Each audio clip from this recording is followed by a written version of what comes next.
2 ચૂલા, 2 તપેલા, એટલે રોજનું 40 કિલો પ્રોડક્શનથી મેં શરૂઆત કરી એક નાની રૂમમાં. એટલે 15 બાય 20ની રૂમ, એ માસીના ઘર ઉપર અગાસી ખુલ્લી, તો ત્યાં મેં પતરા નાખીને તૈયારી કરીને આ ચાલુ કર્યું. 1999માં અમારી જ્યારે વાત થઈ ત્યારે મને કીધું કે 30 થી 35 ટન સુરત અને સરાઉન્ડિંગ એરિયામાં દર મહિને તૂટી ફૂટી ખવાય છે.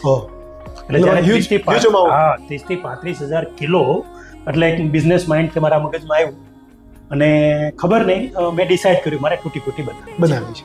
અને હું જ્યારે અંકલેશ્વર રિટર્ન ગયો, અમે 4 મિત્રો પાર્ટનર હતા, ઓફિસમાં બેઠા હતા, એટલે મેં મારું ડિક્લેરેશન આપ્યું, ભાઈ હું હવે આમાંથી એક્ઝિટ કરું છું.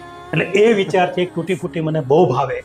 એ ભાવવાથી મેં શરૂઆત કરી અને મને માઇન્ડમાં એવું થયું કે જીવનમાં હવે એવું કામ કરીએ કે આ ગમતું કામ કરીએ. ના ખબર પડે તો જે કામ કરીએ એને ગમતું કામ કરતા હતા એ ગમતું થતું નહોતું. એટલે હવે જે ગમતું હતું એ મેં સિલેક્ટ કરી અને આ રીતે મેં તૂટી ફૂટી બનાવવાનું